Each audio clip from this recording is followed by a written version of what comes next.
Welcome back to this episode of Talk Smack with Mac. We have Briana Kennedy on the podcast. She's an actress that's been doing this for a long time, and she's making some noise in Las Vegas, and she caught my attention, so I said, let me get her on the podcast and get to know her a little bit. So, Briana, I appreciate you coming all the way from Henderson in the traffic. Thank you. Thank you. I appreciate it. I was on a little CP time, but you did say it's okay. It's all right. Just it's all 8 right. minutes late. 8 minutes late. Yeah, 8 minutes ain't too bad. Some people show up like 30, 45 minutes. Do and they I'm text you? They do. Okay. But it's like, Vegas isn't that big. I know. You know? I know. With traffic, it's not that big. 15 minutes is a nice grace period. Maybe Yes. I'm behind. I'm not tripping. Yes. 30, 45. Well, it said 33 on the GPS, and then it turned to 47. And I said, You know, them gray cones come up sometimes and just mess all of our plans up. did. I was over there. I was driving to the gym, and I was passing Arizona Charlie's on Decatur. okay. And when I tell you right now, it took me Yeah, it's bad. 15 minutes to get past, from little past Meadows Mall to past Charleston. What is it? Is it the Californians? No, it's ignorance. They said, let's fix every street at the same time, do it now. but nobody go to work. It is Vegas. I go to the gym sometimes, and it doesn't matter what time, and it's packed. Oh, it's And I packed no said, matter. You go it's to Ve- EOS? Don't be putting my business. That's how I know. I do a little bit. It's always busy there no matter what. Because it's Vegas. Because we all work at different times. You know what I mean? Yeah, that makes 24/7. sense. I love it, though. But people need to go the fuck home and just like give me some space. It is true. But I think if you do, you have to do late at night or early in the morning. Mm-hmm. And I don't do either. I go right at the wrong time every time. 6. Every time. Every time. Hey, man, we got to get there where we can. Yes. But anyways, I appreciate you getting on the episode of Talk Smack with Mac. I want you to give us just a little bit about yourself, where you're from, how you got into acting, your love for it, all that stuff. The origin story? Yes. Okay. So I'm from St. Paul, Minnesota. Minnesota. And every time I say that, of course, I have to do the accent because nobody understands. If you've seen Fargo, we talk just like that. I swear to God. So I'm from St. Paul, Minnesota, born and raised. That's excellent. And I love it. I love that I'm from there. It's the Midwest. Listen, we have some Minnesota nice, which means we appear to be nice, and sometimes we can't be, but we have a stability to us from the Midwest. So I feel like at heart, I am a Minnesota girl. Started off doing theater at about 6 years old. My first role was Hermes in The Odyssey at the Minneapolis Children's Theater. And then the next year, I was Scout in To Kill a Mockingbird. And I got bit by the acting bug thanks to my mama. Nice. And here we are. And then my dad put me into dance. So it was like dance and theater, but all around just a creative, crazy Gemini. And here we are. That helps out a lot. Dance and theater going together, just being on the stage Yes. and moving around, feeling comfortable. Yes. And I can hold a note. You know, when you're in that industry, they kind of just throw you into everything. So musical theater, dance, all that. I can hold a note. I'm not great. But dancing and acting, I can a little alto there. But yeah, just always a creative being in my whole entire journey. Theater, and then I moved into broadcasting. I worked on a show in St. Paul, Minneapolis called Whatever, and I was a reporter, and I got to interview Justin Timberlake and NSYNC and Michael Jordan, and I did that. But I always knew that film, television, that world was where I wanted to be. Why? I love movies. I was actually thinking Shout out about, to you. oh my gosh. So the first movie star I fell in love with was Michael J. Fox. Hands Back to down. the Future? Part 2. Oh, We've part had- 2, we've had- yes. we've had that, right? Because part 2, you pretty much get part 1, but Yo. with a twist. Yo. Nobody And it's calls me so chicken phenomenal. needles. It's so phenomenal. Yes. The first one's really great too. But I love movies. Wizard of Oz, Back to the Future, Some Kind of Wonderful, anything John Hughes. House Party, Yes. Spike Lee, School Days. Like He Got Game got me when I was Come a on. kid. I was like, Jesus? I'm going to the league. Was it Jesus Shuttlesworth? Shuttlesworth, yeah. Come on, with Lala? Yeah, oh. Listen. But Lala gave us a taste of, don't get in too deep with the Lalas. Because Listen. that will snatch you to fuck up and take all your money. You know what I'm talking about? Travis Hunter. Listen. Oh, okay. Now, I don't know who that is. Who's that? Put me on game. Football player, second pick of the draft this year. What he happened? plays. So when Give me he the was in tea. college last year, there was a post going around that he drove his girlfriend to a party and sat in the car because he doesn't party or drink. Okay. Or sat in a car for her to go inside and have a good time and get drunk and get crazy and party with these dudes and all that shit. Then he drove her home and made sure she got safe. You're talking about like God's direct child. Look at you. Right? And Men you in have this sports. woman just taking advantage. Wow. Anyways, yeah, be careful with the laws. Jesus Shuttlesworth. I mean, Damn. come on. What else? Yeah, just movies. Movies I on movies. really like The Final Girl. That's what I fell in love with as a kid. You have this vulnerable woman who is 90% of the time she's a virgin. She hasn't really been exposed to nothing in life. Okay. And she's the last person to survive a horror movie. You're talking about Nev. 'Cause And Nev is yes. and Jamie. Exactly. The two of the greatest, is- most popular. Oh my gosh. Everything. Everything. They go through all the trials and tribulations, and they're the ones to not only survive, the only one to stay alive, but they beat the killer too. That's what I'm talking about. It's like, man, You know, shout out to the Final Girls. well, speaking of that, like the 90s. What are you? I'm at 84. I'm an 84 94. baby. Okay. So around the same time, the 90s cinema. Anything Wes Craven, by the way, too. People Under the Stairs, because he mixed comedy. Jordan Peele's going to redo it. I know. He has a tall task to... And I Oh, love Jordan man. Peele. And I listen, I don't know. I mean, you don't know what it would become. But I'm a Jordan Peele stan all the way. But Wes Craven was the original. That was for me. Yeah. And I'm not really a horror fan, but I will sit and watch Scream, People Under the Stairs. I know what you did last Nightmare summer. on Elm Street. Not so much, but I know that's a big But one. look at the icons that he's created. Johnny. Right? He's- Is that Nightmare? Yeah. Johnny Depp. Oh, yeah, in the first one, yeah. But more so the icons for horror. Totally. You have... Michael Myers is my favorite. Like if I had Michael to Myers is choose my like favorite a too. killer that Yeah. I would like Why Michael Myers? fall in love with and be like, I'm different. It would be don't kill me, I'm different. We I'm definitely nice. gotta I'll be make friends. You, I'll make you laugh. It would be Michael Myers.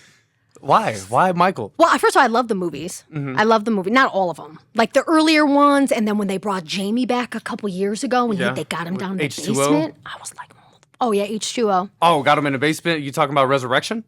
With Busta Rhymes? No, this was when they brought Jamie back when she was older, and the trailer's terrifying, and he gets the girl in the bathroom, and you see the teeth shatter in like the gas station. Do you remember that one? It was a couple years ago. That's the remake. Yeah, the Ooh, remake. and they got him trapped in the basement at the end, and the things slid, the doors. Yeah, yeah. That was incredible. Those ones are good, man. Oh, well, the good. first two. The third one was like, I still need to go back and rewatch it. Josh because- Hartnett is in one of them. He's in H2O. And he's from Minnesota. That's my boo. Hey, And there's he's like a still running joke fine. for me.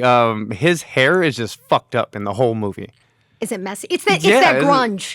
It's that it was a 90s. Was it 90s or 2000s? It was like 98, I think. Okay, so around the faculty. Yeah. Yeah. So he was killing it.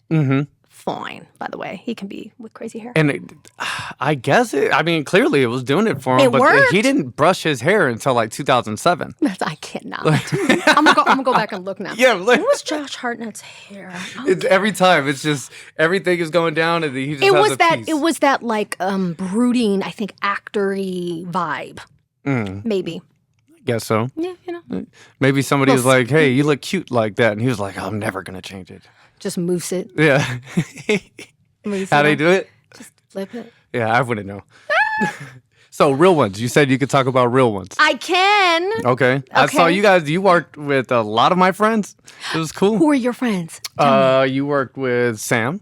Okay. You worked with Jeremiah. Yes. You worked with Drika. Yes. Oh man, Just forgive the me, guys. Avengers. I think I missed a few people, but yeah, that's all It's amazing. Dream Tracks folks that are trained Killing it. from Frank Perillo. That's right. Yeah. Killing it. Great talent. They're fun. They're phenomenal. Phenomenal. Yeah. You know a great talent when you do like a table read, which is just, getting the energy and hearing the words. But I remember when we had the whole table read and everyone was just extraordinary. And that was the first time I'd worked with all three of them, and just to see their power, you're like, okay, they're bringing it. It's the exchange of energy, right? Yeah. Yeah. So they're phenomenal. 100%. And they know how to bounce. They do know how to And exchange. improv, scripted, bring characters to life. I learned a lot from all three of them. I from love all that. three Do you of still them, man. train at Dream Tracks or no? I do one-on-ones with Frank. It's been Nice. a little. I've been been with them in like maybe 6 weeks, but that's only because I've been filming features. Let's go. So, See, I'm gonna flip it on you. What you working on? I just finished Bloodline Betrayal with Bobby and Renee Peoples. Nice. And I play Robert Benson. Let's just say he's not fully right in the head. Okay. Him and his wife. Okay. And they had something stolen from them. And they're gonna make sure they get it back. Okay. That's a And good little log line. Yeah. Well, I like that. I learned that I can't overshare. I overshared before and I messed up. So See, I've that's learned what I it. was saying before, right? It's like you got to be very like kind of careful. Yeah, you don't want to give away too much. Production. You want to lead breadcrumbs. That's it. And make sure that they're hungry, but they're still eating just enough to keep them coming. That's so true. Me, before I was like, hey, here's the buffet. I know. We get excited. Yeah. Look at what I'm doing. Yeah. Yeah. People are like, well, you shut up. Right, exactly. Shut up. Hey, man, you're giving away everything. Fuck. They got to man. know I'm working. Oh, I my know. I God. get it. I know. I get it. I just thought they looked so badass. I know. It's exciting. Yeah. No, this summer's been really great for me just as a creative. And so Real Ones is my heart. It's the greatest filming experience I've ever had. It's based on a true story of Alejandro Zavalla. And it's about his life and family and redemption and the legal system. And it's based on a true story. And so I was able to play, it's starring Guillermo Ivan, who's so amazing. And I play Tina, the mother of his children, and she's feisty and fiery. And I was really able to explore so many facets of who I am as a woman with my wit and sensuality and fire and passion. And it's exciting. So I'm excited for the world to see it. I think it might almost be done with the editing process. But hopefully the world is not ready because it's really exciting. All local Vegas and then some California talent. Where'd you film it? We filmed it here and then in Carson. Okay. I saw that Reno, you guys Carson, were Reno. away. So I was like, ooh. It's literally the greatest filming experience I have ever had. I mean, just the crew, the production, the whole process. I miss them. I can't wait to see them again. It was top notch. It really Nice. was, yeah. So I'm excited. That's beautiful, man. That's one of the reasons that, I mean, in addition to my love for film, just the camaraderie, but the perfection in a single moment of a bunch of different people and working together and understanding what the purpose and goal is. I know. And when you have that and everybody's aligned and their energies are connected, it's very hard to Beat that. replicate. Yeah. Yeah. Like so, and you try to explain it to people. but maybe it's a feeling. You have to be there in that moment. Yeah, it's like a joint aura, It is. and it's I mean, it's not to good be times. like the icky meta actor, but it's a spiritual experience. I For know sure. it sounds so ridiculous, For but sure. it's so true. Yeah, it's great. because you have that safety with one another. You know how much you can go. That's it. Because as actors, I'm sure we all can agree, we want to make sure that not only ourselves, but everyone around us is safe in this situation. Always. And then once you have that trust, you're saying, okay, now I could push it a little bit. Let's really start digging deep and really getting into this. That's it. And yeah, those are always a good time, man. And it's like a amazing. high. You want to chase that. Okay, how hard or how much do I have to keep working to get to that again? Yes. Yes. And it's a positive thing too. It is, and it's always going to be different. Like your filming experiences are always going to be different. And I've been doing this for so long that I think there's such an appreciation for amazing experiences because I haven't always had amazing experiences. I've had, my journey in LA, I was in LA for about 11 years and a lot. I mean, it's, hit or miss. I would say the best experiences I had in LA were on the sets. The day-to-day in LA, that's why I left. I didn't align with the energy and the transactional relationships. I'm just an artist. So when I had this experience on Real Ones, I just loved up on everyone. I was like, I love y'all. This is so great. It was because it just felt so good. Because you know what it's like when it's not good. Yeah. So you have this being appreciation. uncomfortable Or or just awkward or out of place nasty or egos on set or people treating you a certain way. I've had it all. it's a feel for sure. And I think after you go through those bad experiences, you really appreciate the good. Yes, you do. Like when you have people yelling and screaming or just not organized. Yeah. There's times when I've been on set for being an extra and I was there 8 hours before I had to. Lord. And I said, "Oh no, I'm leaving. I'm not doing this. You guys are fucking up right now." Yeah. Yeah. Just respecting of other people's time and what they have going on, especially if you're doing something for free, Right. or next to free. Right. You gave me gas money to come Just over trying to here. get that credit. Yeah. So I at least appreciate my time a little bit. I understand the process. Sure. And I'm not disrespecting that or thinking I'm better than. Sure. Because hell no, I'm not. I understand y'all got a lot to do. Totally. But nobody should show up 8 to 10 hours early. And when this is done, I'm going to ask what production was what is going on? I feel you.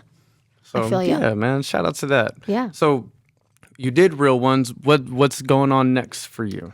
Well, backtrack. So before Real Ones, I spent all last year making my first film. Okay. As a writer, director, producer, a film called Underground Overture, which is a neo-noir. So what had happened was I left LA and I really didn't know what my life was going to be. Because even though I wasn't aligned with LA, it's still the Mecca. Not so much anymore. It's a shift for sure. Energetically, I was like, man, I've built my career here, but I still wasn't where I wanted to be. Right. So I made the leap and I left and I was terrified. So I came back, I ended up falling in love with teaching. So I started teaching a character development class, rooted a lot in improv. And as luck would have it, I had about 8, it could fluctuate, but between 6 to 8 students, consistent students that came into my class. And it was kind of, I felt a little like Robin Williams in Dead Poets Society, a little bit like I just had these incredibly talented actors. I was like, God, what is happening? Like, this is great. So it was pure joy. So we did that for about a year. And then in that year, I was inspired. I said, I think I'm ready to direct. It was something that I always wanted to do, but I was terrified to do it, which means you should do it. Yeah, right. That's how you grow. And people were like, you should direct, you should write. And I was like, I don't know. I don't think I can do it. Make a long story short, I did it. I self-funded my first film. Hell yeah. About $15K. I'm very vocal about that, which is nothing. That's nothing for a short film, but self-funded it, wrote it, directed, produced it. I acted in it with some other amazing creatives and actors. And we made this film. We did this thing. So I said to myself, I fell in love with it. Like I really loved it. Like the entire process? I loved it. Even when I didn't love it, I loved it. Right. And I said, I think this is what I'm going to do. And then what happened this summer was, I think there was an energetic shift. When I did that, all this acting work came my way. So the first gig that came is I got to work with the Old Navy brand. Okay. Which was amazing. Shot commercials. I did this huge live convention. We did a play. I got to create this character that they wrote for me, which was incredible. Brought me back to my theater roots. And then in July, I had a 5-day span of time. I got a phone call about Real Ones that I had auditioned for months prior.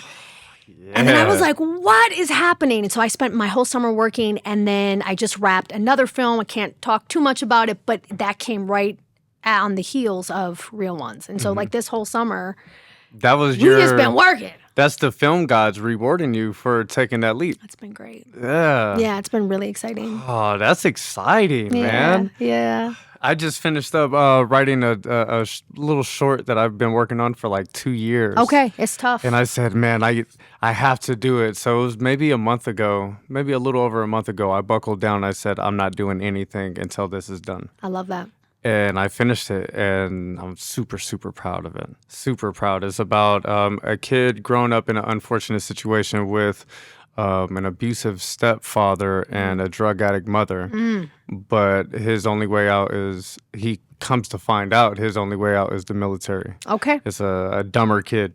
He's not an athlete. He's none of that. He's just a pure survivor. Okay. And he befriends this neighbor who has his own shit that he's dealing with, his own demons, former military guy, and he's the one that kind of guided this kid to get out of his situation. Love that. And it was cool. Heavy character driven. Oh my So gosh. are you in pre-production? Do you want to shoot it, or you just I would have love it to. written? I would love to, but Okay. I was just writing to write because I know for it's you. important. One thing I never want to do is not do anything. I know. I want to act. That's really what I want to do. So Yeah. if I'm not putting in the work, it's like there's hundreds of thousands of other people that are. True. So if I'm not filming anything, I need to be with Frank. And if I'm not with Frank, I need to be writing Love that. something.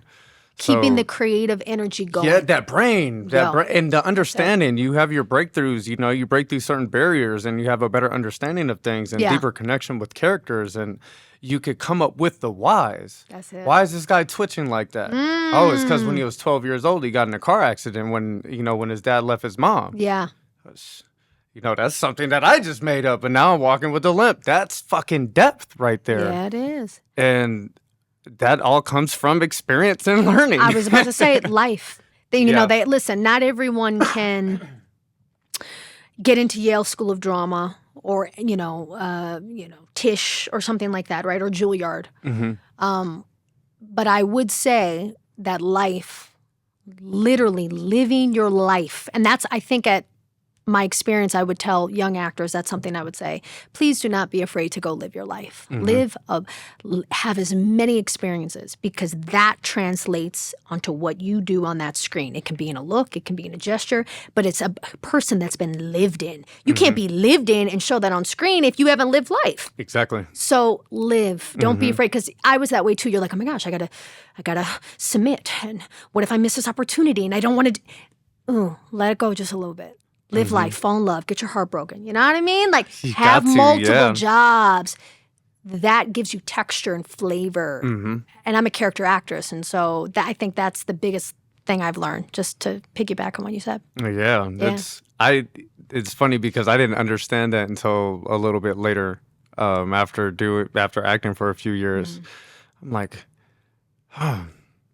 I've done a lot of this shit. Like I've read this script. Like I can relate to this. I could pull into my piggy bank and say, "Oh, you remember how you felt when this happened," and or just a pure understanding. Yeah. Have a emotional intelligence, high level of emotional intelligence to understand what these characters are going through. That's it. And then a lot of times, this is a perfect segue into the audition stuff that I was talking about.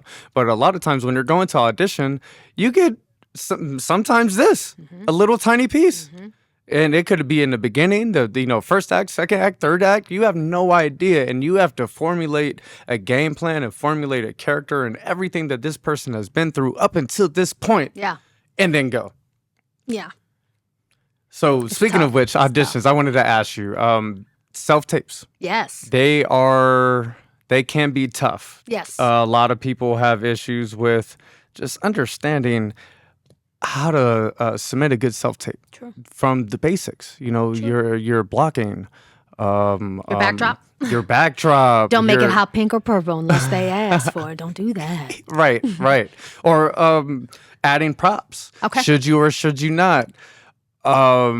There's a lot of different things. Having a reader, not having a reader, setting up the scene. Yes. If the scene says this character is in the bathroom, should you film your audition in the bathroom, or should you have this big red backdrop behind you?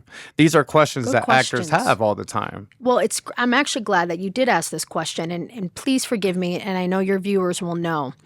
So there are all these self-tapes of actors that are being nominated, I think, for the Emmys. Are the Emmys coming up? They're showing their self-tapes. Mm-hmm. And that's beautiful. There's one that's circulating. She's brilliant, pretty beautiful ginger. And the show's it's gonna lose me here, but long-winded. She shot it in a bathroom, and she was supposed to be like in this padlocked room. She broke all kinds of self-tape rules. Yeah, and she was great. And she moved, and there were some parts where you just saw her feet.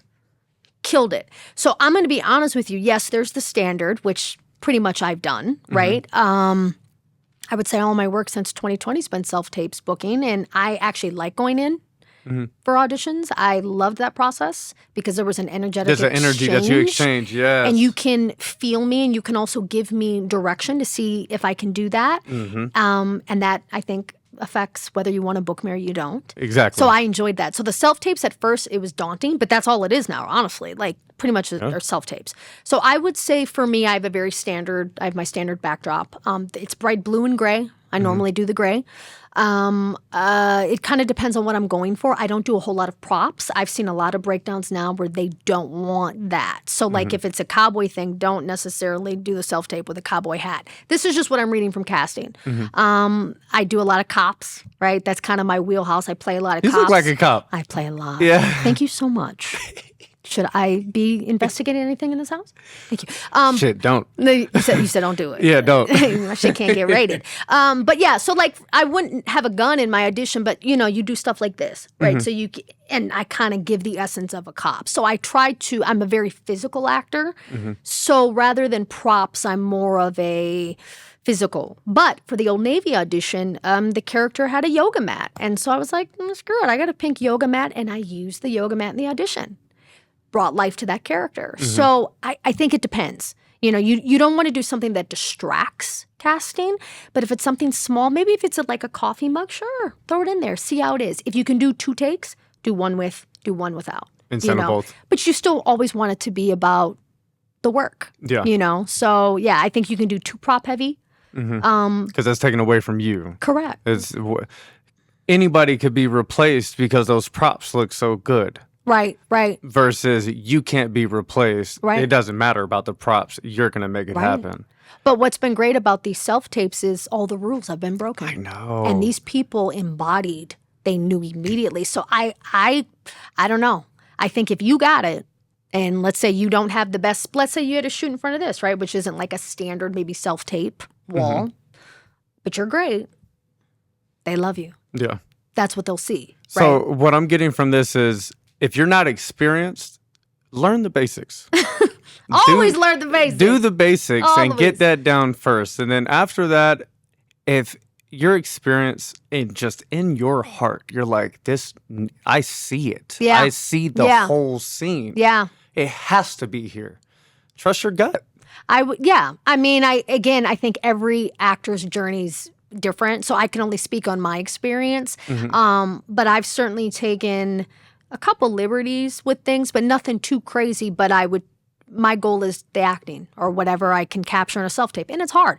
Usually my mom's my reader. So I got my mama sitting here reading the lines and you know what I mean? Listen, self-tapes are hard. But I've booked the last 5 years from them. So, and a lot of actors have. So that's the world we're playing in right now. Have to have. Correct. Because and also read the directions. Oh my god! Me and some of our actor friends read the directions. How many times have people say, "Hey, put in the subject line, put this and this," and then I've talked to directors or casting agents where they're like, "If I see the subject line is wrong, I'm just going to go to the next one." They do. They don't have time. Yeah. Or if they ask for the slate, or they do this, or just read. Okay, so let me ask you: if they do not say slate, do you still slate? I normally do. And that's always been the debate. Do you do it in the beginning? Do you do it at the end? Obviously, you're normally probably being submitted, in my case, by my representation. But yeah, normally the slate is kind of standard. Yeah. I normally don't do a slate. Sometimes, but not really. Well, I haven't seen the actual words "do not slate," Right. but But there's you've been sometimes plenty seen where of they times. haven't. Okay. Yeah. I normally still do. Yeah. I'm Briana Kennedy. I'm 5'2". You know what I mean? Just give them something so they know. Especially if you're tape. going like crazy in the audition. It's like, "Hi, how you doing?" And, Right. And then, "Wah!" Yes, and you want to break, so you don't want to do "Hi, I'm Briana Kennedy, I'm 5'2", then go straight to and then it, like no. drop into some method and be like, "Give me a moment, casting." Like, don't do that. Cut the tape, Yeah. edit, Add and a give little them transition Come and on. then keep it going. It's very simple. That's it. Do you think people should learn to edit? What do you mean? Like as far as like editing like a film? Or just a short or anything? Should actors Good question. get into post-production to understand better with blocking or understand, hey, they're having me do this, or this because they know they're going to do this, and this in post-production? Greatest question. Thank you, because I was actually thinking about that. I think actors should literally, correct. You should do everything. Once, do sound, DP, casting. That's incredible because you really honestly realize it's personal, but it's not. You could have 2 amazing actors come in. They're both equally as talented, but one's got what you need. Yeah. Has nothing to do with the brilliance of the other one. Yes. The answer is yes. Direct something. You start to understand. Do some crafty. Do some costume. just do the whole thing, and you're going to have a deeper appreciation for everybody and the creative experience. But yes, you're going to understand. Yeah, the understanding is everything. Yeah, that's me, a jack of all trades, or in the pursuit of. Love that. Versus other people are, I'm going to master this. Right. And I personally don't think there's no right or wrong. Is whatever floats your boat. That's it. But yeah, I like to do everything. Let me understand the entire process, because that's just how my brain works. That's it. If I have a general understanding of the whole thing, now I can start building upon that. Yes. But if I'm confused, it's like a bottleneck. You know, I'm gonna get to a point where I'm like, That's so true. You want to get your Taylor Sheridan on, right? What's that? You know Taylor Sheridan, the creator of Yellowstone and Oh yes, okay. screenwriter of Sicario and every I don't know thing. of her though. Well, so it's a guy. Oh, him? Okay. And so he started out as an actor, and he was on, his story's so great. He started out on Sons of Anarchy as a recurring character, and the story Which one? is... I've watched Sons of Anarchy. I'm not like a huge avid watcher of it, but he played a cop, security something. Okay. He was recurring on there, but if you look up Taylor Sheridan's IMDb, you'll see the acting journey. And the story is, forgive me if it's not right, but this is what the internet's at. That he wanted like a raise, or he wanted to move something, and they said no. I know who you're talking about now. He was the sheriff, and I think they fired him or they let him go. And then he made Yellowstone, so right? What happened was he said, "I got you," and from that he wrote the screenplay to Sicario. And the rest is history. And so he has been such an inspiration to me. Him, Jon Favreau, Issa Rae, anyone, even Eva Longoria, just as far as these multifaceted creative beings that are everywhere. But Taylor Sheridan is just, he does it all. And then he throws himself in the acting, but he's building these worlds. But he started out like us, right, on the acting journey. So I say try to just do everything at least once.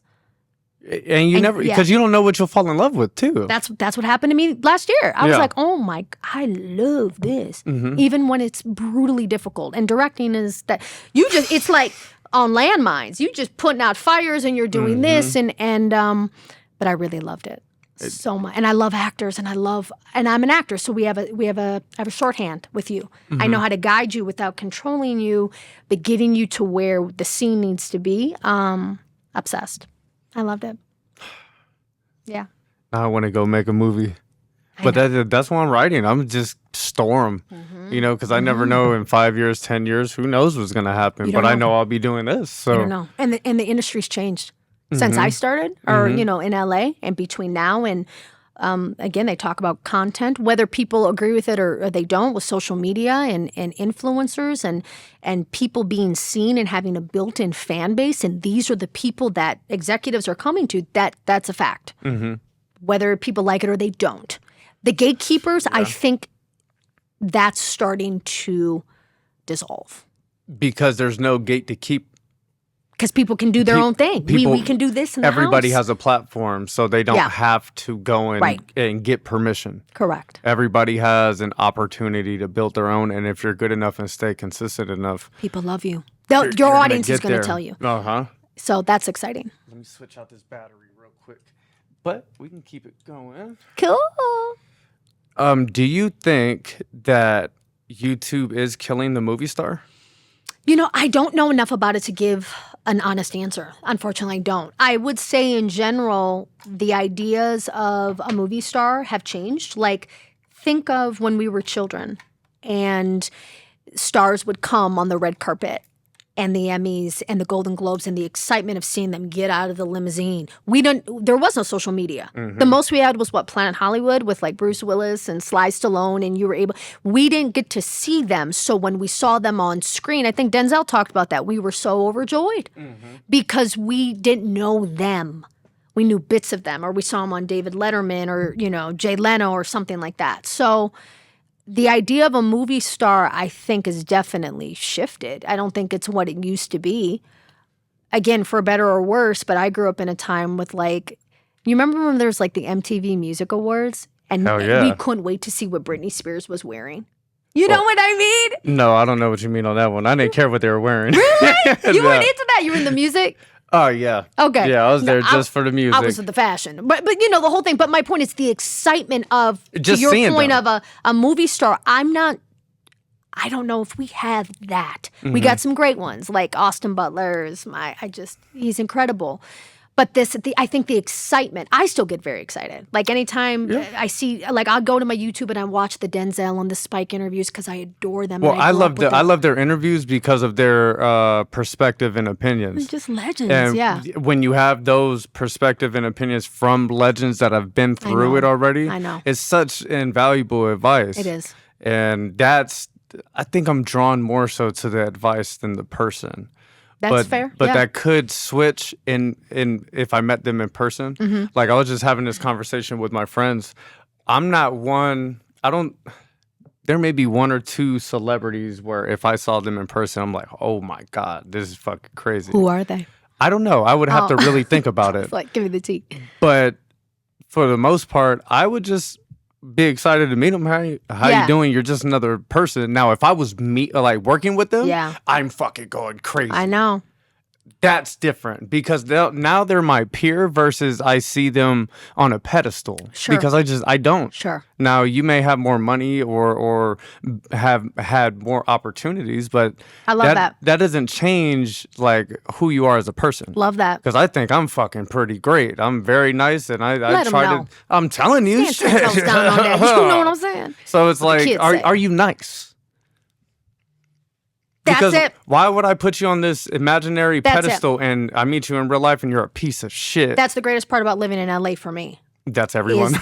Is that I got to see the facade. You get to see through the bullshit. You get to see you're this person and fans are adoring, but I've seen the real you and I've seen how horribly you treat people. Mm-hmm. That if you see it for what it is, those are teachable moments. So you see a lot of that, you know. Mm-hmm. But correct, are you a good person? Do you treat people well? That's important, That's man. everything. That goes back to that aura and energy that we were talking about on set. If everybody are genuinely nice people, maybe we're not all friends. Right. But we're all just genuinely nice people and want the best of this project. Correct. It's like, okay, it's going to be a good time. Yeah.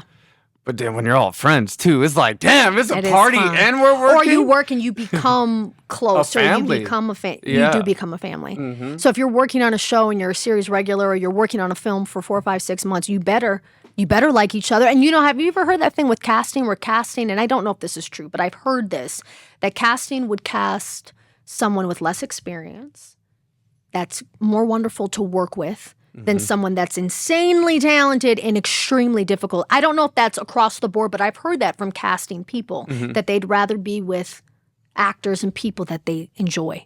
I feel like that's going to be dependent on the situation. Yeah. Like if I'm ever in a situation where I have like $100 million budget, right. I'm going to get the fucking talent. That's you know? true. That's true. But if I'll be in my trailer. right. Right. Go and get him, please. 15 minutes early. Right. But if I'm making a movie and I want the best quality, I'm going to go with the chemistry and the nice people. Yeah. Because I think we could take our time and really get the point across of what we're supposed to do. Yeah.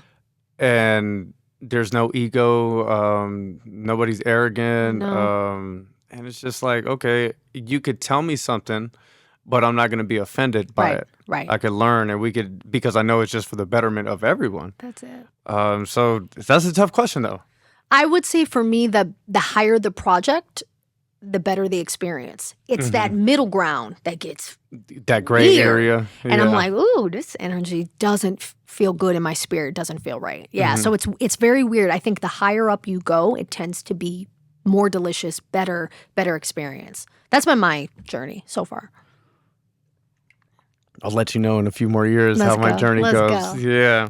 All right. So I want to do take after take. This is my favorite part. I'm scared. Is Zip this podcast. Is this like the drink champs? Yeah, it's like drink champs. So we're about to get swole. We're not drinking in here, but we do get some push-ups and talk smack with Mac. So like how we talked before, if we can't make a decision. Excuse me. If you can't make a decision, we're both doing push-ups. Listen, push-ups. Okay, come on. 10 push-ups per non-answered question. And we'll start with a little warm-up. Oh my gosh. I'm so scared. Who would win in a fight with no external resources or help. Okay. John Wick or James Bond? In a fight, I mean, and I'm Guns not. are included. Fight doesn't mean just I mean, hand to I'm hand. probably not. I'm not. And please don't get mad. I haven't seen all the John Wick movies. Have you seen one? I've seen half of one, and I know. Don't shame me. Please do not. But I'm probably gonna give it to John Wick with the guns. Okay. He's an American too, so that helps. And it's not. I mean, there's plenty of James Bonds, and I'm kind of in love with all of them as well. Daniel Craig and maybe the most. Little Sean Connery. Sean Connery's yeah. Gorgeous too. Let's just give it to Keanu. Okay. No push-ups. Who's more overrated? Oh, see? Here we go. You ain't getting me canceled. Go ahead, Lee. Arnold Schwarzenegger or The Rock? You ain't getting me canceled. You want to do these push-ups? Let's go. See what you trying to do? You ain't getting me canceled. Oh my God. Are we really doing it? Okay. 1, 2, 3, 4, 5, 6, 7, 8, 9, and some heels. 10. Yeah. You're about to get swole because that was only the first one. Let me gather myself. Okay. And the next one, I'll put the camera on you. Her form was very good. I'm impressed. I'm working on it, guys. You're doing it. You're doing it. Thank you. Now I'm about to mess your whole world up. More talented. See what I'm saying? Will Smith or Jamie Foxx? That's easy for me. Jamie. Okay. Jamie Foxx to me is top 3 most talented people of all time. Yeah. I mean, you have Robin Williams, you have him.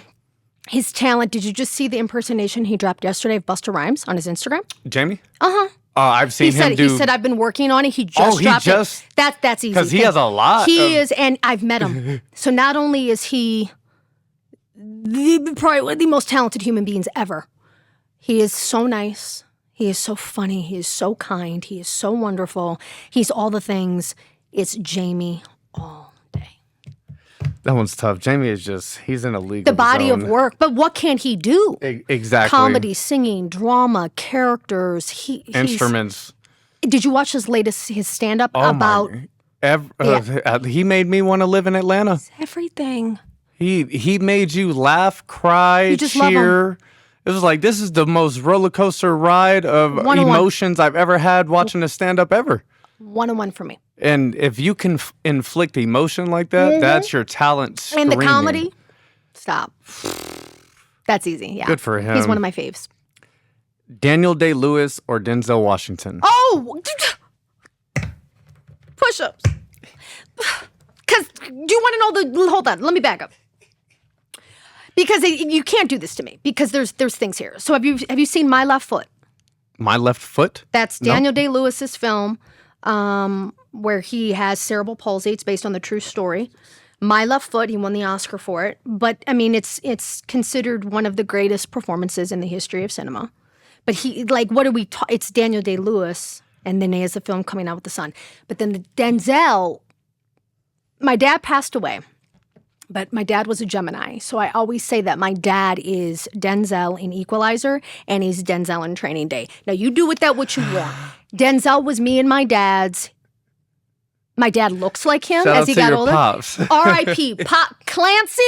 Me and my dad would talk about Denzel all the time in the work, and every time I see him, the last Equalizer in Italy, he folded a napkin for 3 minutes, and I was like, when you're talking to the waitress. What are we doing? I can't. So it's push-ups for me.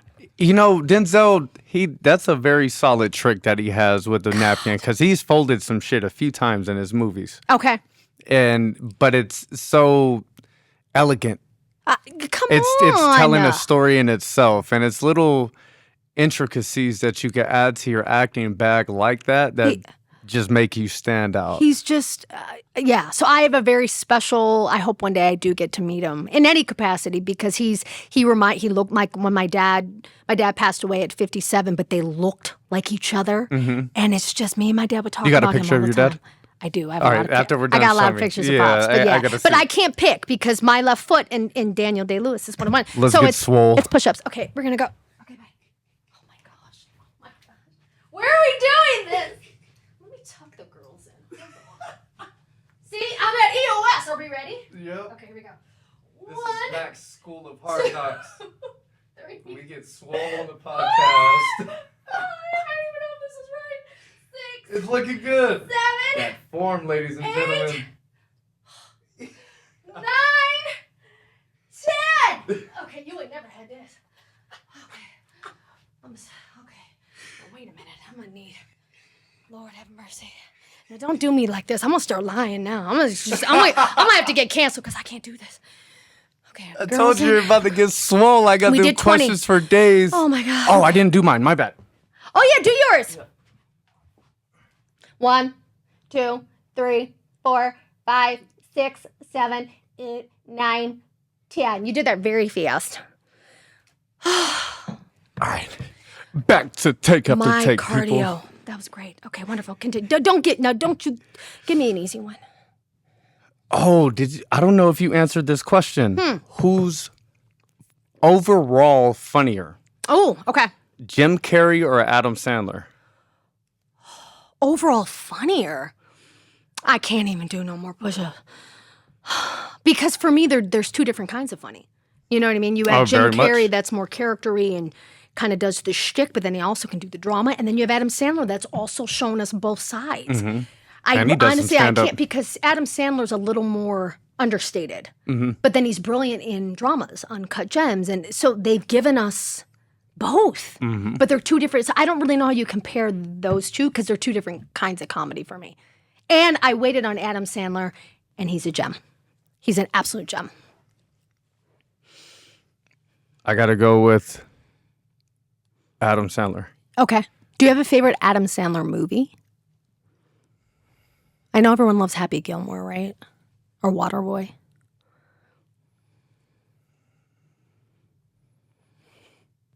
There's a lot. But I think I got to go with Billy Madison. Billy Madison. Yeah. What was the movie he did on Netflix where he was the basketball coach and Queen Latifah was the wife? That just when came he out. was a scout. Oh my gosh. That was a great movie. I'm gonna have to rewatch it this weekend. See what I'm saying? Yeah, he has some good ones. Uncut Gems, it was like Uncut such a Gems. slow burn, but it The felt like ending? you were, the whole movie was just a gradual slow burn. Yeah, that it was. It felt like you were hanging over an edge like a Anxiety. cliff in the entire time. I know. I was just like, I oh know. my God, I need fucking something to pop or explode know. just to let me feel a little know. better. It was just really, really great writing and acting and just putting you at the edge of your seat and almost feeling sorry for this guy. But it's like you're kind of put yourself in that situation. But I feel like too with comedians, and I think I'm not a comedian, but I think they would say this: comedy comes from pain. I was just going Comedy to say, comes from pain. you laugh at my pain. That's like, what I'm saying. What Kevin Hart said, Yeah. the title of his stand-up, Laugh Yeah. at My Pain. Yeah. Is because you blur the lines of, I'm hurting on the inside so much that I have learned to laugh at it. That's and it. I could And find the alchemize funny it. in anything. That's it. But that's what comedy is. I went and saw Gary Owens stand-up. Obsessed with him. He's so and damn his funny. entire lineup. All Yo. of his friends that was the best He's great. group that I've ever seen. Yeah. And I was sitting there watching it, and I was scanning the room, and I said, wow, this is just a big play on emotions the entire time. It's like pulling emotional strings of the crowd and taking them for a ride. That's it. And I said, this is incredible. I was laughing my ass off the whole time. Yeah. The Yes. divorce and this, but I think that's why people are always like, they're so funny. How can they do drama? Because it comes from pain. Mm-hmm. To do comedy, to be kind of a straight-laced actor and go to comedy can be a task. Mm-hmm. But Robert De Niro has dispelled that myth because he's killing it. He's funny as shit. Funny as shit. And it's And people didn't know. Is it funny because he's old? Like after he turned maybe 50. His timing is impeccable. Oh my God, the time. So I don't comedy think it's is timing. I don't. Period. Maybe the roles didn't come to him that way. Maybe he was like, let me see if I can find that answer. If he was like, I want to do some comedy. Mm-hmm. I want to. His beats, but it's kind of deadpan. It's not like shticky. He's funny. Mm-hmm. Shit. When did he turn to comedy? Meet the Fockers? Meet the Fockers. Yep. Around there? Yep. He had some. Yeah. Yeah. He's great. And playing like just the old man, like pervert. He's hilarious. He's funny as shit. That's what I'm saying. So, but with comedians, when you see them do dark stuff, people are always like, "How?" Because they're just telling you the truth. They're rooted in pain. Yeah, they're rooted just telling in you tragedy. the truth. Yeah. You guys are so accustomed to me making you laugh. That's Let it. me take you on a trip down what the fuck is really inside my brain. That's it. And you can live in my world for a second. That's it. Okay. I love that. Scarface or Goodfellas? They're both so violent. Look at me. They're both so violent. Oh, good. That's a tough one. Scarface, because you got De Palma, you got Ray Liotta, and you got Scorsese. Oh gosh. Let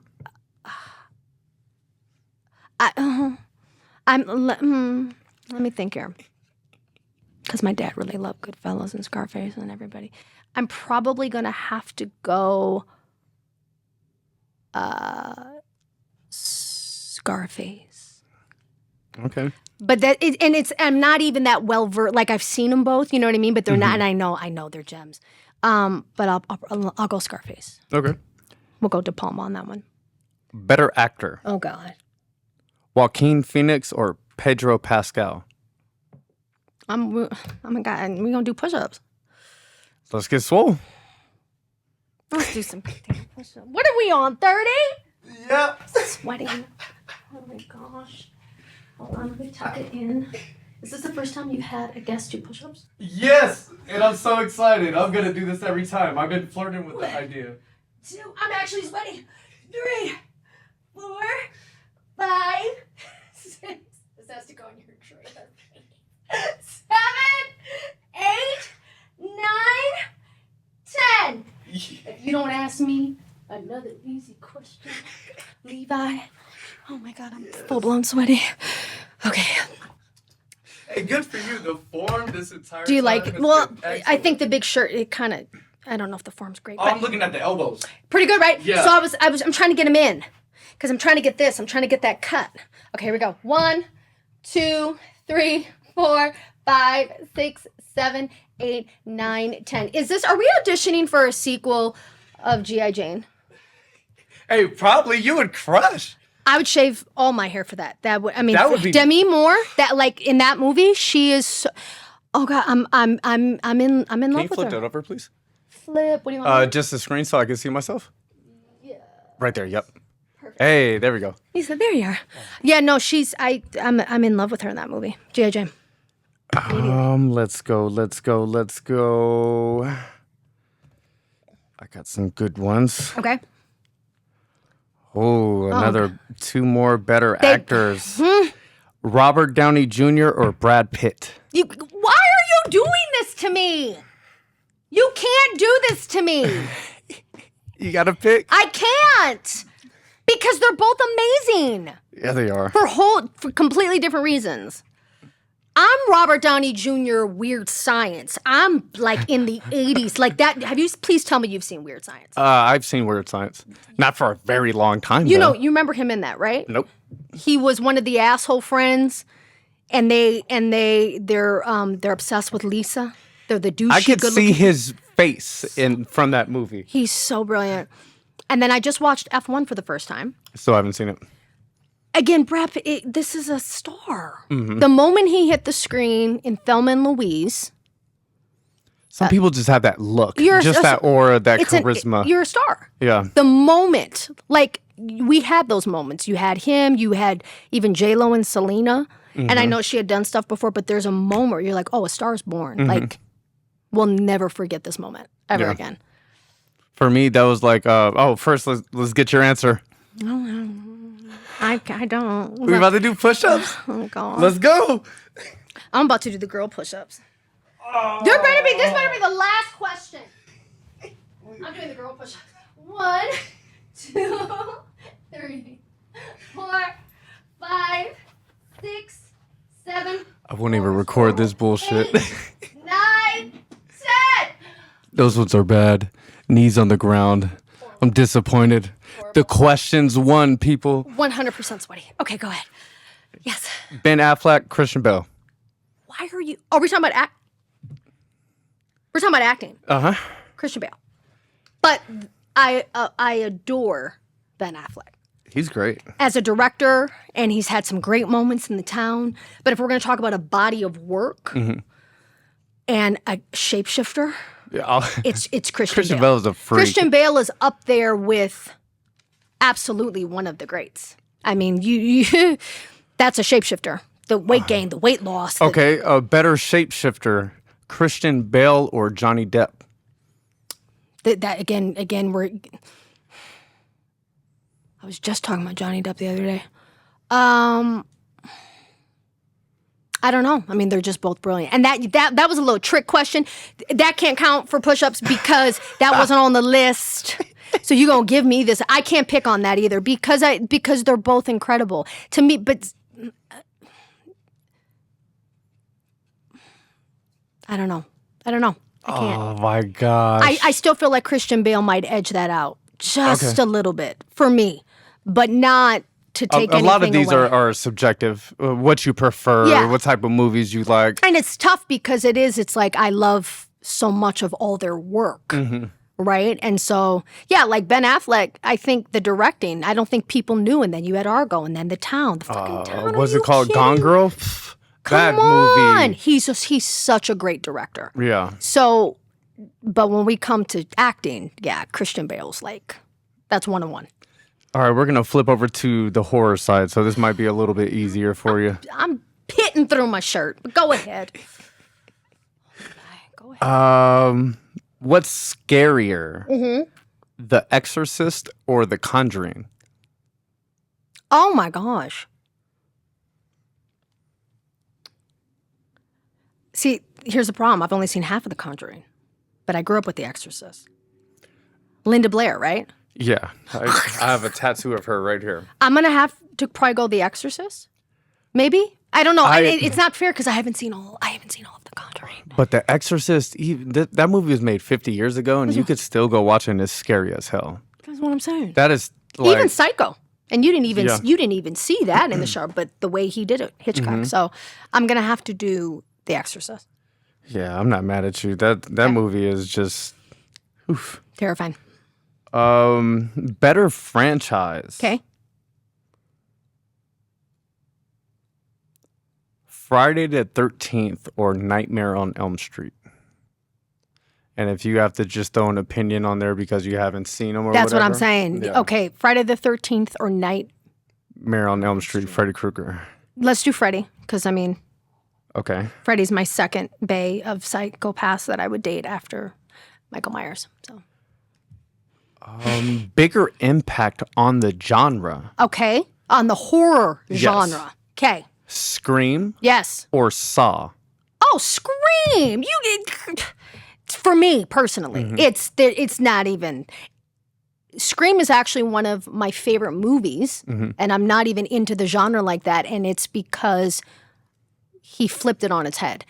That opening with Drew Barrymore, nobody knew what we were walking into. Yeah. Who kills off? Spoiler alert, if you people haven't seen the movie. Who kills off Drew? The superstar. And you think she's the lead, you know what I mean? I'll never forget the movie-going experience. My dad took me and my, girlfriends. We were about 12 or 13. And the shock of that and everyone being like, are you kidding me? And then we get introduced to this 90s grunge and Nev. And it created two icons. So you have Ghostface. Yep. And then you have Nev Campbell, Sidney Prescott. Come on. The arguably top 3 greatest final girl in movie history up there, like what you said with Jamie Lee Curtis. Yes. So how can you beat two icons? It's incredible. Jamie Kennedy. Because that doesn't happen too often. That doesn't Friday the 13th. Yeah. Who the hell was the final girl? Right. Nightmare on Elm Street. She I forget her name, but she's not Nev Campbell or Jamie Lee Curtis. Nev Campbell has it all. She's so beautiful, but she's tough. And then there's but the entire cast. Phenomenal. That was one of those things that you touched on. I mean, come on. But the campy, the funny, the brilliance. I've actually watched a couple documentaries on the making of Scream, just on my own time. That's how much I love it. So Scream all day. Okay. Every day. And the first one, too. The first one in particular. When they So the fifth one. So the fourth one I thought was really good. Okay. I have not seen the new installments. Okay. So with the fifth one, Sydney is in it for a little bit. Okay. I don't want to give away too much, but Okay. I said, okay, this is how you reignite the audience, and this is how you draw us in and flip it on its head again, right? Wow. Because she's coming back. So right? I wanted them to bring her back, Okay. and she is the opening death. That's what you want? Mm-hmm. Do you think? Because they're remaking it, and they're going to bring her because she wasn't in the one that was the latest one, but Right. the one that they're currently making, They had a she's money going to be dispute. in. Okay. They But, better, don't you? Like don't you? how girl. it doesn't get much better than that. The ultimate final girl, but it has to be done right Oh, don't with respect to everybody. Right. But that's what I want to see. Right. Let Sydney come in and finally she got because this killer is better than all the rest. Maybe. Or because of history, Maybe. killers. Maybe. So we'll see. It's going to be exciting. We'll see. Better horror classic, 'Kay. Psycho or Jaws? Oh, horror classic. For me, I'm gonna go Psycho, but I know people are gonna be like, "What are you talking about?" Because Jaws is phenomenal too. But I'm gonna go Hitchcock on that one. Okay. And The Birds, throw that in there too. So I know where you're leaning towards in this, Okay. but we're going to do a Wes Craven icon showdown. Who's more iconic, Freddy Krueger or Ghostface? And come on, Ghostface for me. Ghostface. Hello, Sydney. Jesus. Do you think that Jordan Peele is the new king of horror, or do you think he's overhyped? Oh no, I love Jordan Peele. I mean, because I'm a fan of him, period, with the comedy. Him and Key and Peele, their journey, them trying to get on shows and SNL and them creating, I mean, Key and Peele comedy show was It was great. that's goated. First 2 seasons at least. Third season it got a little cheaper. Did it? Yeah. Okay. It was just skits, Okay. which I'm not complaining, Okay. but it Yeah, was still no, good. to me, Jordan Peele is obviously you have Get Out, right? And I remember people in the audience standing up for the end of that movie. It kind of had a Scream element to it where people were blown away by him and his brilliance. No, I do not think he's overhyped. But after Get Out, so you have Us, you have Right. Nope, you have the Candyman remake. Yep. But I don't- feel like all of those for didn't. me, Get Out is my favorite. For sure. That's for my sure. favorite. And so All of those ones didn't hit the same like. it was different. Yeah, like Get it was Out did. different. Yet I've heard people that love, kind of all of them. And I know he's an EP on him. He didn't direct it, but the latest one with Marlon Wayans, I really wanna see which that. comes from his world, and that looks It looks amazing. bananas. And so Marlon Wayans is top 2 of my favorite comedians all time. Great. And he's dark in this too. Yeah, I know, and that's what I want to see. I want to see him I want to have him show the other side. Yes. Him comes Yes. out, and then Scary Movie 6 comes out next year, so we'll get both sides. He's great. He's wonderful. I love him. But yeah, no, I adore Jordan Peele. He's another person that I admire so much. And so, yeah, no, I enjoy him immensely. Yeah. All right, let's see. 1 or 2 more. Have you seen Evil Dead? No, but you made me so nervous. I drank all my water. Go Me ahead. too. No, I've not seen Evil Dead. Okay, so we'll skip that one. Let's see if I got some other good ones on here. I don't. All right, let's see if I could pull some shit off the top of my head. Come on. Have you seen The Devil's Rejects? Yes. Oh. The remake? So it's House of a Thousand Corpses, 'Kay. then Devil's Rejects, and then 3 from Hell. Okay, so then I did see Devil's Rejects. That's one of my That's favorite. with Sid Haig. Yes. Yes, I did. Yes. I saw it in the movie theater. Oh, Yes, good. I did. So And- I and saw they're- House of a Thousand Corpses, the first one in movie theater. Okay. And how The Devil's Rejects, in my opinion, is one of the best horror movies ever made. It was fantastic. Yeah. And all day Sid, R.I.P. The intensity. Insane. Have you been on a set like that? Like a horror set like that or intensity? Let's go horror intensity. No, I've never been on a horror set like that. It always sounds like I said horror. Is it a horror film? No, it's not that film. Different genre. No, but I've been on a set like real ones had a life to it and an intensity to it because there's a lot. There's action in it. There's court stuff. There's life to that film. Okay. But then I've been on sets where it's not drama, it's comedy, and I work with Nickelodeon, and that's intense just because of what we're doing and the network. So when we say intensity, it doesn't have to be in the work. Right. It can be in the environment when you have 8 producers in chairs watching you bring a character to life live. That's intensity. Yeah. And then I would just... That gets your heart going Oh and, my gosh. and blood pumping. Anxiety. But I would say the greatest training ground for me as an actor was working with Nickelodeon, because you had to be on your... You get the script on a Sunday. Mm-hmm. You do your table read on a Monday. You start blocking that day. You block Monday, Tuesday, Wednesday. You shoot it. You run it live on a Thursday, and you shoot that on a Friday. And that's what you do for every episode. And it's just about the rhythm of that. So it's basically just nonstop learning. Memorization. They'll give you new sides. They'll give you... How do you learn your lines? repetition. In what form?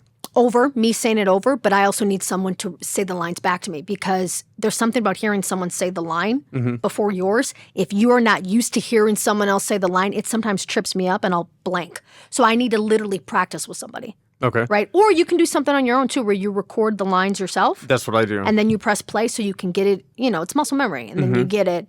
And then it's in me. You know what I mean? And just repetitive. But know it enough so I'm comfortable, and then be ready to play on set. Yeah. You don't want to be so rigid that you can't function. So when you record it, are you reading it almost monotone? No, I give it a little bit of life. Okay. I'm reading the other person's line, but I give it some life so it's not something crazy. Okay, because something that's human for me to react off of. Okay. So my issue with that is when I do that, because that's my best way of learning my lines. I record it and then I just listen to it over and over. I'm washing the dishes, I'm walking down the street, whatever the hell I'm doing. Yeah. But hearing it a certain way almost programs it or prints it into my brain of that's how I want to give it away. And as we know, when we get to set, it's going to be completely different. This person is going to react in a different way, or you might have to go in a completely different direction. Right. Does that mess you up at all? Well, so when I say I record the other person's line. And leave yours blank? That's it. So I do that sometimes too. Oh, correct. Because you're never going to, it should be free. Mm-hmm. I mean, yes, to a certain extent it is tough. I'll find myself in that bad actor's habit where I'm like, okay, you're hitting the beats or doing this. Get a little free with it. But inevitably, when you get on a set and you start acting, feeling it, it's going to be different because your energy's different in the part. At least for me, my co-star might say it a different way. I receive it a different way and I throw it back. You know what I mean? So I never record how I'm going to say it, because that defeats the purpose of being in the moment, right? On a scene. But I like to get that first, like the lead-in line, because sometimes it's jarring if I don't hear that line, and I'll be on set and I'll be like, line, So if I can hear it, then I'll be queued up. Right, I hear you. So how are you giving yourself like ample amount of time between saying the other character's lines to give you enough time to get it out? Do you mean like when I'm rehearsing? Yeah, like for me, if it's, hi, how you doing? Oh, I'm doing good. Hi, how you doing? Let time go, let time go, let time go. And then I'll say whatever they say next. I mean, I try to keep it like as a regular rhythm if I can. Like, if I'll have it recorded, I'll just do the press, play, pause, right? Like, hi, how you doing? I'm doing great. Thank you so much. What about you? Wait, there's a play pause on recording? No, but how I'm doing it. Like, I'll do, like, I actually literally just, like, I put my phone face down. What was I doing? I had some audition, and it was very heavy, wordy, procedural. I was like, I'm not going to get these lines. So I just, like, put, like, the phone down, and I recorded it, and I just put it on my mattress and just recorded my voice. And then I would just press play, you know what I mean, and pause. It helps. It does. It helps out a lot. Whatever. Sometimes a lot of actors they write the dialogue down. Yeah, because that helps too. Writing it helps your brain remember it. Yeah. Yeah. It's important, man. I can only imagine, like, in this last movie I was on, the lead, it was her first movie. Okay. And I'm like, man, I can't even imagine the anxiety that would come with, this is my first time acting, and I'm around people that know what they're doing. They're prepared. It's like, fuck, I don't know what to do, or how can I be prepared? Yeah. I think that anxiety and fear would just force me to prepare as much as possible. Correct. They always say prepare as much as you can. Get it in your bones. You got to know the dialogue. You got to know what you're saying. And then throw it away, meaning that you could have a director that wants you to improv. If you're so rigid, you don't even know how to be free. Your co-star could throw you a line that wasn't in there to get a natural reaction. And if you're so, it's like it's twofold. You want to get prepared. So this is your instrument. This is what you're getting paid to do. And then you want to be able to play. Yeah. So it's a weird, little cocktail that you got to create for yourself as an artist. Yeah. So you did your first film last year. Do you plan on writing and making another one yourself? Yes. I love it. I'm kind of now on the actor's journey again. So I have a lot of stuff lined up for the rest of the year on the actor's front. But I've had a script written. I had 2 scripts written. So I have one in development. And then some other stuff that I want to get done. But I definitely want to wear both hats my entire life. All the hats, producing, directing, casting. I love it so much. And then acting. I'm a free bird. I'm a Gemini. I'm an air sign. So I like to be everywhere and nowhere at the same time. You know what I mean? Yeah. I just want to be, and it keeps me excited. I love coming to set with no makeup on and sweatpants and a baseball hat. You know what I mean? Like I don't always want to have to be in front of a camera. Right. So, but I want to tell stories. Yeah, telling stories is fun because you get to play with your mind. I feel like, I guess in the life we live for the majority of us, once we get to a certain age, that creative part in our brain gets shut off and we're just more robotic and going through life and paying my bills and taking care of responsibilities. And you forget what truly makes you happy and what truly makes you feel alive. Be a kid again. Yeah, never stop being a kid. Never gonna. That's it. Yeah, always be curious. Always be willing to learn, and always just put your foot forward, man, and go for what you want to go for. But I really appreciate you getting on Talksmack. I almost forgot we were being filmed. I said, yeah, right. Yeah, I got a little too comfortable there. It was great. It was great. Thank you for having me. That's always a good time. I like people to be comfortable on the show and talk a little bit of shit, but also let the audience know who you are and what you're bringing to the table and what you love and all that good stuff. But when I have somebody get on the pod for the first time, I sit back and I be quiet for a second, and this your time to let the audience know anything you have coming up next, maybe social medias or movies or TV shows you want them to go check out. Sure. Anything, this your chance. Sure. Do I talk to you? I talk to them. Oh, hi. Hello, America. My name is Briana Kennedy, and honestly, if you go to my IMDb, you will be able to see all of my work.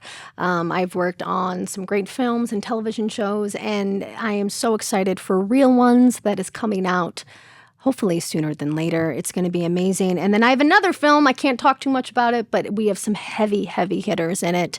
And yeah, just follow my journey. I'm a super creative being. My Instagram is the Briana Kennedy, and we're wacky, we're fun over there. And come join me. So that's what it is. Thank you. I appreciate it. Thank you. That sums it up for this episode of Talk Smack with Mac. I appreciate all you guys for watching.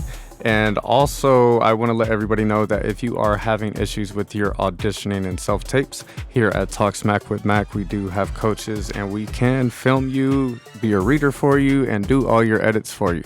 So hit me up. We're out.